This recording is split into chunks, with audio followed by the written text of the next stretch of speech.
It's on here now. The goalkeeper's beaten, and South Africa have got Shaker Sport 2010. ሰላም ጤና ይስጥልን እንደምናላችሁ የተከበራችሁና የተወደዳችሁ የሸገር ስፖርት ዊዝ አበበ ግደይ የዩቲዩብ ቻናል ቤተሰቦቻችን በያላችሁበት እጅግ አስደሳች ጊዜን እያሳለፋችሁ እንደሆነ ተስፋ እናደርጋለን። መልካሙን ሁሉም ለናንተ እንመኛለን። ታዲያ ይህንን ሸገር ስፖርት ዊዝ አበበ ግደይ የሚለውን የዩቲዩብ ቻናላችንን ሰብስክራይብ አድርጉት፣ የደውል ምልክቱን ተጫኑትና አዳዲስ ፕሮግራሞችን ስንለቅ መልእክት ይድረሳችሁ። ላይክ በማድረግ እንዲሁም ደግሞ ሊንኩን ለሌሎች በማጋራት በተከታዮች ቁጥር እንድንበዛ የምንሰራቸው ፕሮግራሞችም ብዙ ሰዎች ጋር እንዲደርስ የምታደርጉትን ጥረት አጠናክራችሁ ቀጥሉ እንላለን። እስካሁን ላደረጋችሁልን ድጋፍ፣ እገዛ እና እኛን ለማንቃት ለሄዳችሁት ርቀት በሙሉ ምስጋናችን ትልቅ ነው። በጣም እጅግ በጣም አድርገን እናመሰግናለን። አንድ ሁለት ጉዳዮችን መድፈኞቹን በተመለከተ አርሰናልን በተመለከተ ማንሳት አለብን እላለሁ። በተለይ ለአንቺ ምድል ይሰጥሻል። ከቻምፒዮንስ ሊጉ በኋላ ሪያክት አላረግሽም። ስሜትሽን ያወቀ የለም። አርግ ያለው በእውነት ውስጡን ታውጪው ከሆነ ብዬ ነው። ለማንኛውም የመጀመሪያው ነገር የአውሮፓ ቻምፒዮንስ ሊግ የፍጻሜ ጨዋታ ቅዳሜ የተደረገ፣ አርሰናል ተሸነፈ 4-3። የአውሮፓ ሻምፒዮን የመሆን በታሪክ የመጀመሪያውን አጋጣሚ ሳይሳካ ቀረ። ከዛ እኔን በጣም ትኩረቴን የሳበው የእውነት ለመናገር የአርሰናል የሜዳ ላይ ፐርፎርማንስ ላይ የራሴ አስተያየት አለኝ። የአርሰናል የሚቀጥለው የውድድር ዓመት መሻሻል አለባቸው ብዬ የማምናቸው ነገሮች ላይ የራሴ አስተያየት አለኝ። አስተያየቴን አስቀምጫለሁ። ጥንካሬውን አስቀምጫለሁ፣ ጉድለቶቹን አስቀምጫለሁ፣ መሻሻል አለባቸው ብዬ የማምናቸውን ነገሮች አስቀምጫለሁ። ግን እግር ኳስ ምን ያህል ተሻግሮ እንደሚሄድ ምን ያህል የተለየ እንደሆነ ያየሁበትን አጋጣሚ በተመለከተ ግን ብዙ እሷን ሳገኛት አወራለሁ ብዬ ያላወራሁት ነገር አለ። ለምሳሌ አንዱ ነገር ቅዳሜ የአውሮፓ ቻምፒዮንስ ሊግን በዛ መንገድ ልብ ሰባሪ በሆነ መንገድ ተሸንፈሽ በታሪክ የመጀመሪያውን የቻምፒዮንስ ሊግ ዋንጫ የማንሳት አጋጣሚ አተሽ እሁድ በዛ ቁጥር ግልብጥ ብሎ የለንደን ጎዳና ላይ ለአርሰናል ተጫዋቾች የተደረገው የማክበር ስነ ስርዓት፣ የማክበር አቀባበል ያጣነው ነገር አለ። ልክ ነው። ምንድነው ያጣነው ነገር? የካራባኦ ካፕ ማሸነፍ እንችል ነበር፣ አተናል። ኤፍኤ ካፕ አተናል። ቻምፒዮንስ ሊግ አተናል። ያገኘነው አንድ ፕሪሚየር ሊግ ነው። ነገር ግን ካራባኦ ካፕን እስክናጣው ድረስ፣ ቻምፒዮንስ ሊግን እስክናጣው ድረስ በሂደቱ ላይ የአርሰናል ተጫዋቾች ያሳዩት ነገር፣ በደጋፊዎቻቸው የተሰጠውን ልዩ ቦታ፣ ደጋፊዎቻቸው ላይ የተፈጠረውን የኩራት፣ የደስታ፣ የመመካት ስሜት በሚያሳይና በሚያንጸባርቅ መንገድ ሆነ። ሁለት ነገሮች ይነሳሉ። እንደው ቻምፒዮንስ ሊጉን አሸንፈው ቢሆን በነጋታው የአቀባበል የተደረገው ያ ፓሬድ የተደረገው በነጋታው ቢሆን ከድሉ በኋላ ቻምፒዮንስ ሊግንም አሸንፈው ቢሆን ከዚህ በላይ ምን ሊሆን ይችል ነበረ ብሎ ይጠይቃል። በዚህ ጥያቄ ውስጥ የተሰጠና ለእኔ በጣም የተስማማኝ መልስ፣ የኔ አድርጌ የምወስደው መልስ ምን እንደሆነ ታውቂያለሽ? አርሰናል የአውሮፓ ቻምፒዮንስ ሊግንም ቢያሸንፍ አቀባበሉ፣ ፓሬዱ ይሄው ነበር የሚሆነው። ኦልሬዲ ኮርተዋል የአርሰናል ደጋፊዎች በቡድናቸው። ኦልሬዲ ቡድናቸው ዋንጫ ማሸነፍ የቻለውን ሊጉን አሸንፏል። ዋንጫ ማሸነፍ ያልቻለውን እነ ቻምፒዮንስ ሊግ አይነት ውድድሮችን የሚችለውን በሙሉ አድርጓል። ዋጋ፣ ክብር የሚሰጠው የምትችይውን ነገር በሙሉ ለማድረግ የለበስሽውን ማሊያ አክብረሽ ለማስከበር የከፈልሽ ዋጋ ነው የሚታየው። የታየው እሱ ነው።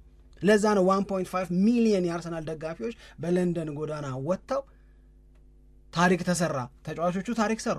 ተጫዋቾቹ የአርሰናልን ክብር ለማስመለስ ተዋደቁ። የፕሪሚየር ሊጉን አስመለሱ። ለቻምፒዮንስ ሊጉ ቀጠሮ ያዙ።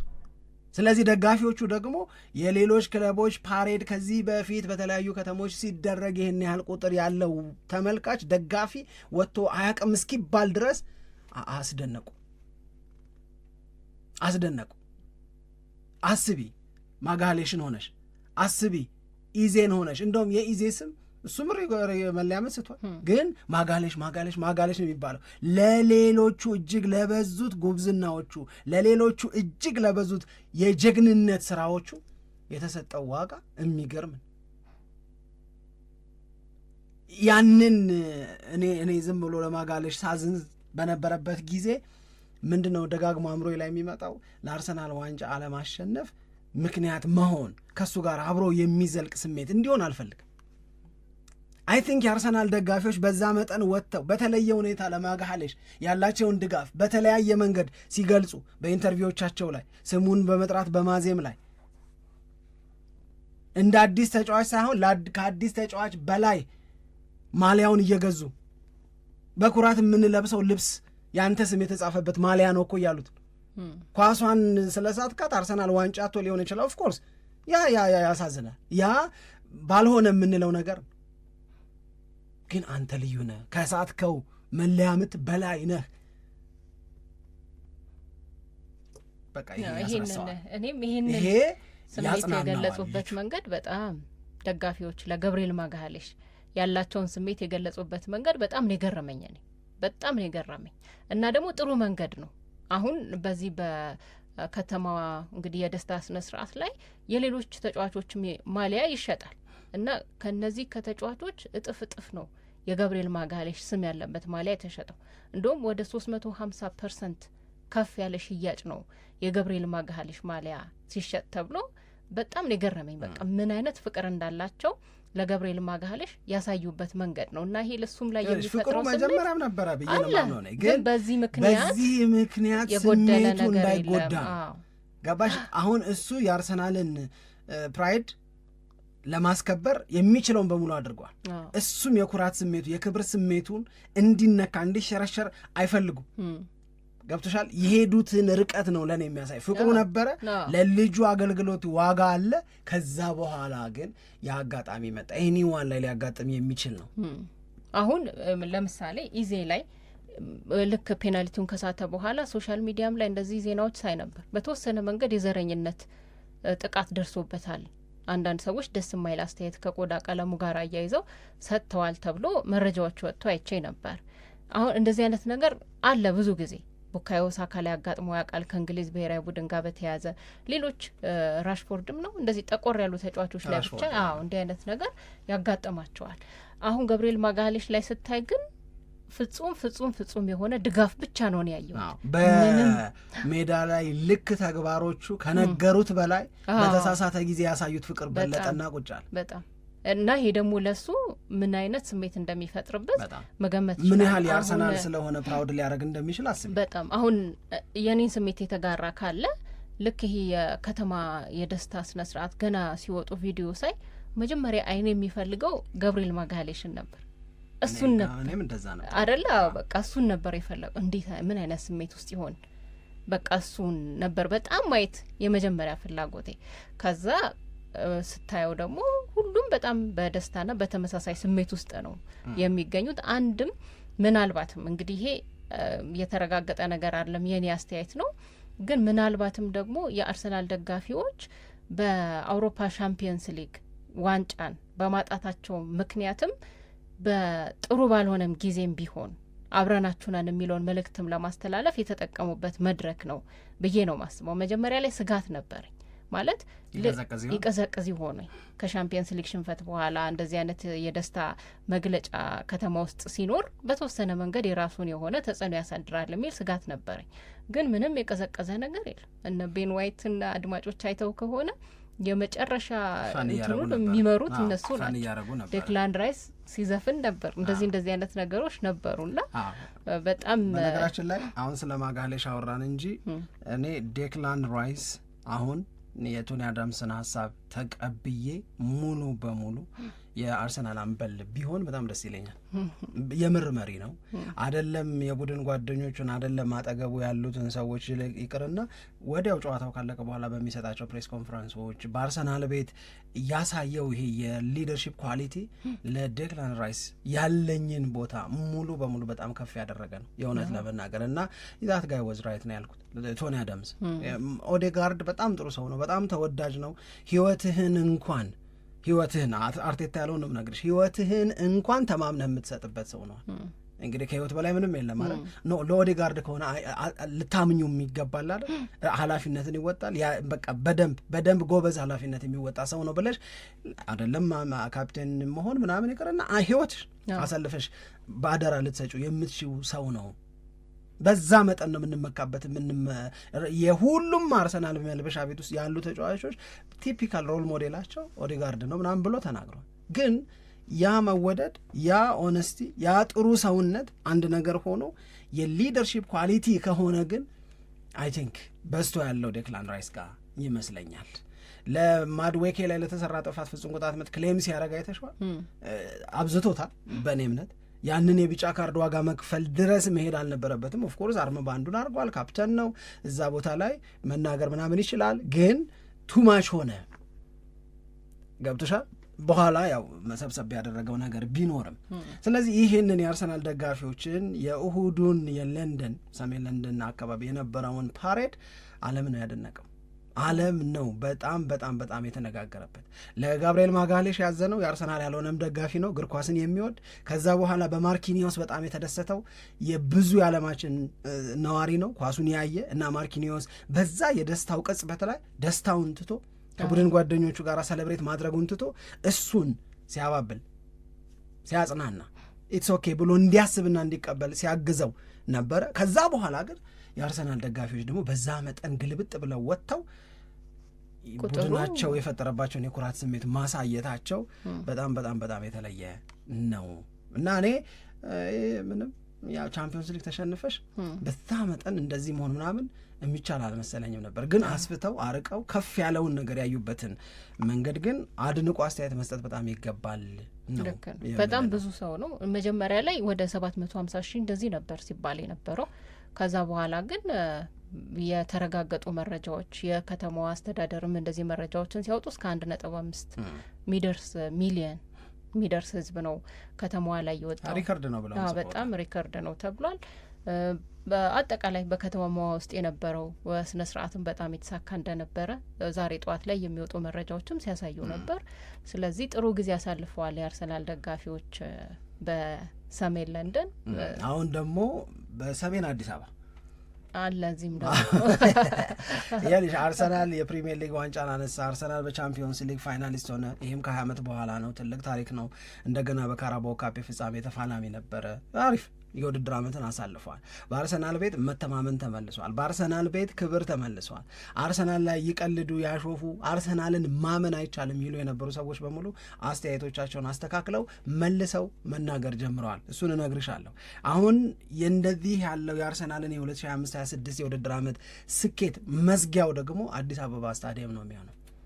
በአዲስ አበባ ስታዲየም የፊታችን ቅዳሜ በጣም ብዙ ሺዎች በሚገኙበት ኤኤፍቲቪ እንመጣለን ብለው አሳውቀዋል። የአርሰናል የፋንስ ቲቪ ማለት ነው። በየጨዋታው የአርሰናልን ጉዳይ በመከታተል እና ለብዙ የዓለም አቀፍ ተመልካቾች እንዲቀርብ በማድረግ ረገድ ከፍተኛ አስተዋጽኦ ያላቸው ናቸው የኤኤፍቲቪ ሰዎች እና እነሱ ሶ ኤክሳይትድ በነገራችን ላይ ወደ አዲስ አበባ ሊመጡ ስለሆነ ተዘጋጁና ሰምተዋል፣ አይተዋል። እነ ዲላን ፔጅ እዚህ በነበሩበት ሰዓት ላይ ምን አይነት ነገር ነው የምናየው ምናምን ብለዋል። ስለዚህ የሆነ አንድ ትልቅ ኮሚዩኒቲ እየተፈጠረ ነው በአርሰናል ዙሪያ። ሰሜን ለንደን ላይ ያየነውን እዚህ ደግሞ የበለጠ ደማቅ ፕሮግራም ይኖራል ነው። ከዛ በተጨማሪ እስካሁን ባለኝ መረጃ ንዋን ኩካኑ ዛሬ ደግሞ ኤቡዌ ወደ አዲስ አበባ ከሚመጡት መካከል ይሆናሉ ተብሎ ነው የሚጠበቀው።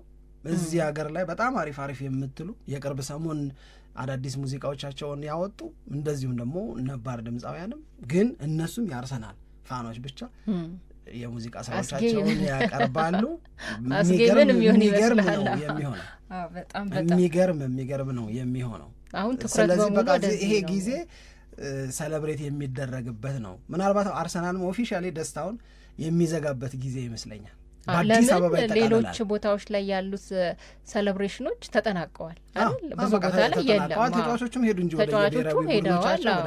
በየሀገሩም የነበሩት የአርሰናል ደጋፊዎች ደስታቸውን ገልጸው የጨረሱበት ጊዜ ብለዋል። አሁን መዝጊያው ያርግሽ ደግሞ አንዳንዴ በእውነት ቆንጆ ነው። በቃ የመጨረሻ ትልቅ ነገር ነው ኳስ መውደዳችንን ያለንን አሶሲዬሽን ማሳየት። ከዛ በኋላ ምናልባት እንደነዚህ ያሉ ነገሮች ምክንያት ሆነው እዛ አካባቢ ግን እኮ ሰፖርት ላድርግ፣ በአካዳሚ ሰፖርት ላድርግ በዚህ መንገድ የሚል ሰው አለኝ ብሎ አርሰናል እንዲያስብ ከአርሰናል ፋን ቲቪ በላይ ማንንም ልታመጫ ትችል።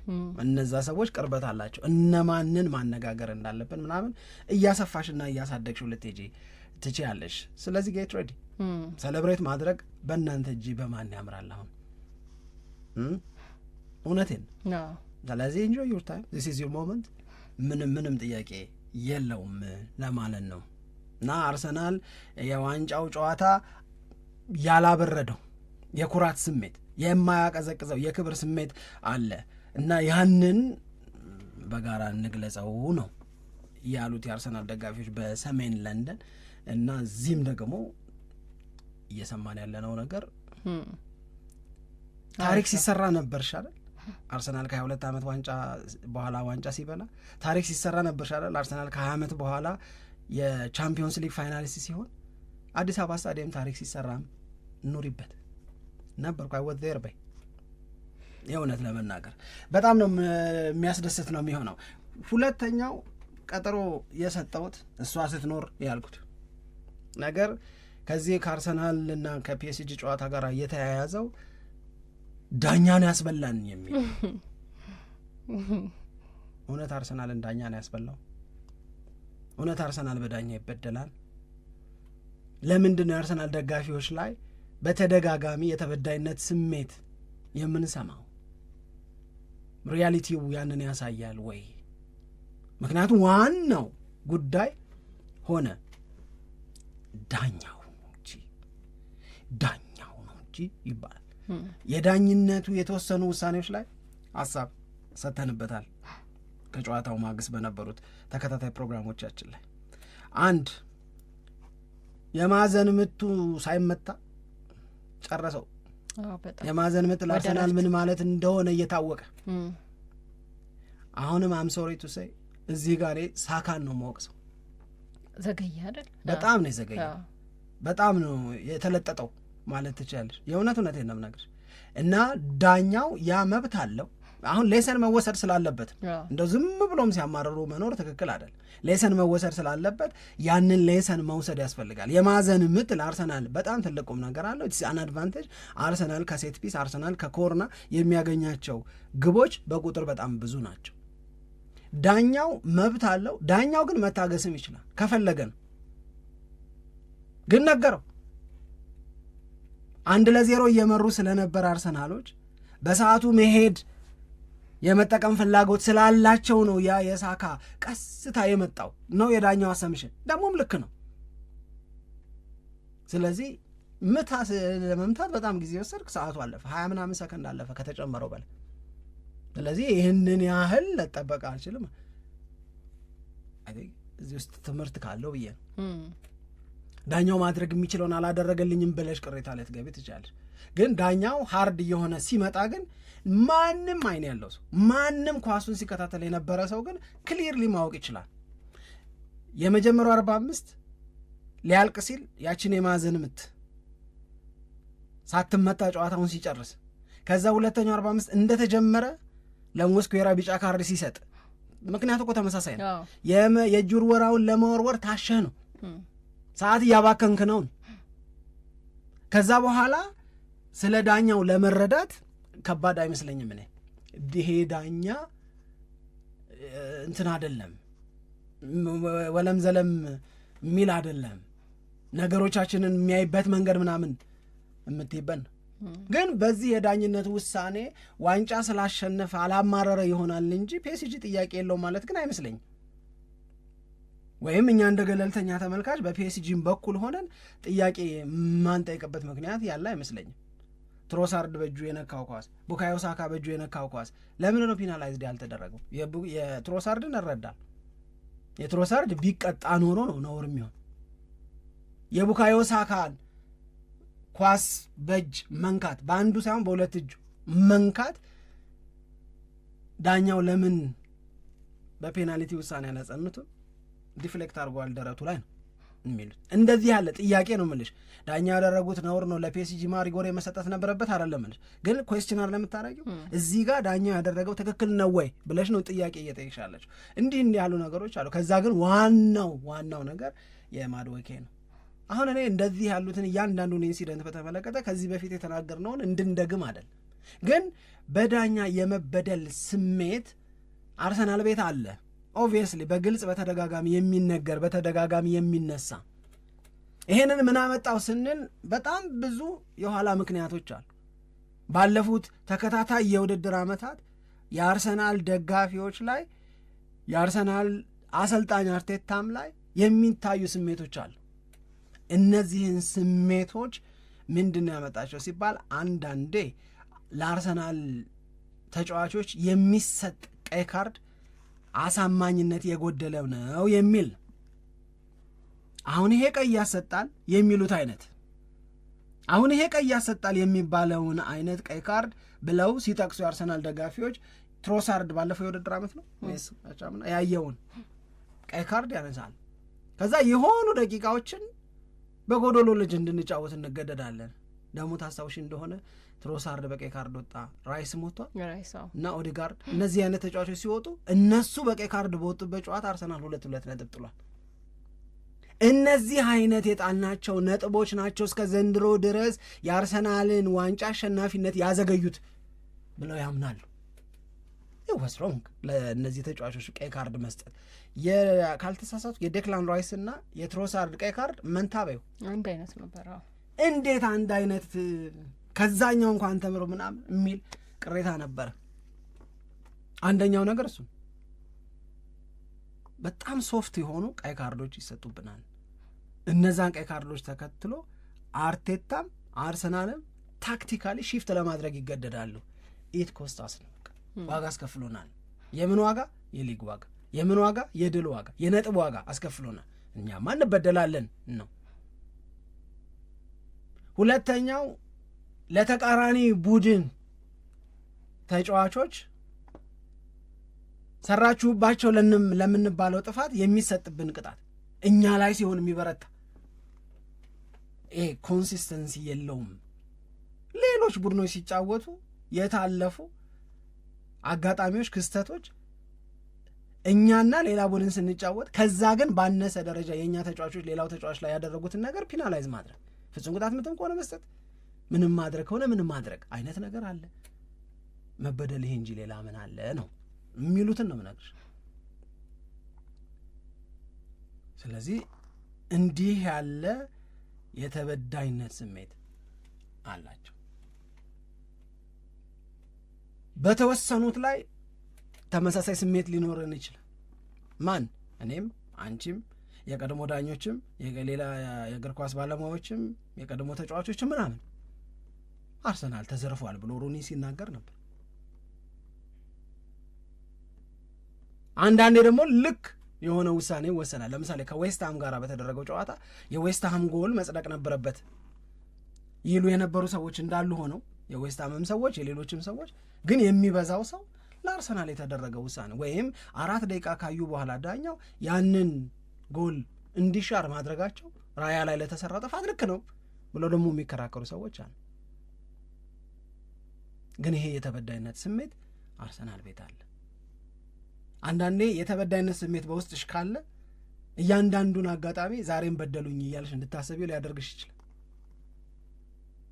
እንደ ተደጋገመብሽ ስለሆነ ውስጥሽ የሚቀበለው ወደ ሴራ ሁሉ አድጓል ነበር።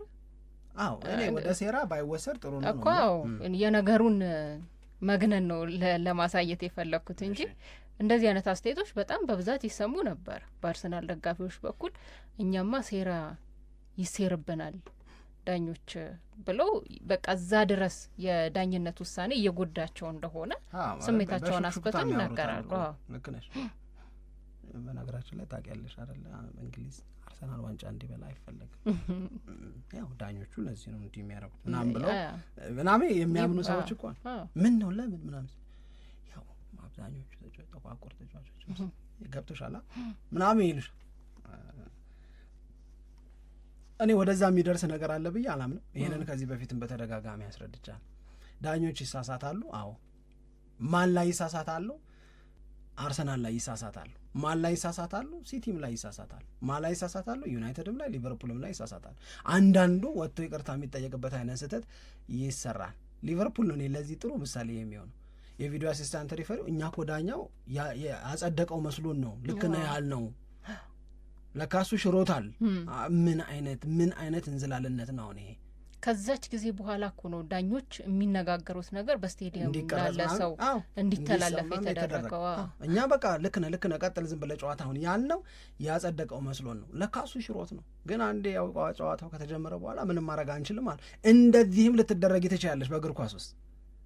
ስለዚህ እየሰራሽ መቀጠል ያለብሽ እኔ አንዳንዴ ዳኞች እኔ ላይ ይጨክናሉ የሚል ሀሳብ እንኳን ካለ ያንን ጭካኔያቸውን ጭምር ለማሸነፍ ነው መዘጋጀት ያለብሽ። በኤክስኪውዝ በሰበብ በተበዳይነት ስሜት ምንም የምትቀይሪው ነገር የለም። ፎር ዩር ሰርፕራይዝ በ2025-26 በእንግሊዝ ፕሪሚየር ሊግ ዳኞች የሜዳ ውስጥ ውሳኔ ወስነዋል። ልክም የሆኑበት ልክም ያልሆኑበት። የቪዲዮ አሲስታንት ሪፈሪዎች ሜዳ ላይ በነበሩ ክስተቶች ላይ ተመስርተው ጣልቃ ገብተው ውሳኔዎች እንዲሰጡ አድርገዋል። ልክም የሆኑበት ልክም ያልሆኑበት። በኋላ ኬማ የሚባል ተቋም ያወጣውን መረጃ ቢቢሲ ይዞት ወጣ። አሁን የአርሰናል ደጋፊዎች ላይ የዳኛ የመበደል ስሜት አላል፣ እኛ ላይ ሲሆን ይበረታሉ ምናምን የሚባል ነገር አላል። ቢቢሲ ግን ምንድን ነው የሚለን? በ2025-26 በቫርም በዳኛ የሜዳ ውስጥ ውሳኔም ተጠቃሚ የሆኑ ክለቦች እነማን ናቸው ተጎጂስ ብሎ ሲል አርሰናልና ቼልሲ አንደኛ ተጠቃሚ ናቸው ተባለ። አንደኛ ተጠቃሚ ናቸው፣ ሁለቱ እኩል ናቸው አለ። መጠቀም ማለት ምን ማለት ነው ሲባል የቪዲዮ አሲስታንት ሪፈሪ የወሰነ ውሳኔ እና በወሰነ ውሳኔ ቼልሲ የተጠቀመው፣ የቪዲዮ አሲስታንት ሪፈሪ የወሰነ ውሳኔ እና በወሰነ ውሳኔ ቼልሲ የተጎዳው ወይም የተበደለው። ይሄ ቫርን በተመለከተ ነው። ከዛ ኦንፊልድ ዲሲሽን የሜዳ ውስጥ ውሳኔ ቫር ጣልቃ ያልገባበት ዳኛው የወሰነው ቼልሲን የጠቀመ ቼልሲን የጎዳ። በተመሳሳይ የቫር ውሳኔ አርሰናልን የጠቀመ የቫር ውሳኔ አርሰናልን የጎዳ። የቫር ውሳኔን ትተሽ ደግሞ ኦንፊልድ ዲሲሽን አርሰናልን የጠቀመና የጎዳ የሚለው ነገር ተጠቅሶ ሲቀናነስ የተጣራ 5-5 ጥቅም አግኝተዋል አላሉ አርሰናልና ቼልሲ። እንግዲህ እየተበደልኩ ነው ለሚል ሰው ይህንን መንገር የበለጠ ሊያስከፋው ይችላል። የዳኝነትን ውሳኔ የውድድር ዓመቱ ካለቀ በኋላ ምን ያህል ልክ ነበሩ፣ ምን ያህል ተሳስተዋል፣ ነገሩ እንዴት ነበር የሚለውን ነገር ተጠንቶ ሲታይ ሁለታችሁ ተጠቅማችኋል አሏቸው። በጣም የተጎዳው ማን ቢሆን ጥሩ ነው? ሊድስ። እነ ሊድስ እነ ብሬንትፎርድ ከተጎጂዎቹ መካከል ናቸው። ዩናይትድስ? አርሰናል በ7 ውሳኔ ተጠቃሚ ሆኗል፣ በ2 ውሳኔ ተጎጂ ሆኗል። 7 ሲቀነስ 2 5 ጥቅም አግኝተሃል ነው። ቼልሲ በ8 ውሳኔ ተጠቃሚ ሆኗል፣ በ3 ውሳኔ ተጎጂ ሆነሃል፣ ሲቀናነስ 5 ትርፋለህ ነው አይደለም? ማንቸስተር ዩናይትድ ነው ደስ ያለኝ። 4 ተጠቅመሃል፣ 4 ተበድለሃል፣ የለብህም በቃ አጣጥቷል። አዎ ተጣጣ። ሊድስ ዩናይትድ ነው በጣም አሳዛኝ የተባለ። ግን ሊድስ ያው እንደዛም ሆኖ -3 ነው ሊድስ። የተጠቀመው የለም፣ የተበደለው ግን አለ 3። በርንመዝም አለ ግን ከዛ በላይ ምንም አልተጠቀመም። 4 ተበድለሃል፣ እዳለን እንደውም አንተ አለብን በቃ አንተ ምንም ልናረግ አንችልም ብለውታል። አንዶኒ ኢራዮላ ምንም ልናረግ አንችል፣ አንተ በደንብ ተበድለሃል። ስለዚህ በመበደል ወደ ላይ ስትወጪ አንደኛ በርንመዝ፣ ኒውካስል ዩናይትድ፣ ሊድስ ዩናይትድ እንደዚሁም አስቶን ቪላ 3-3 እላፊ ሄደው እንኳን ሊያካክሱላቸው ይቅርና እላፊ ሄደው 3-3 በድለዋቸዋል።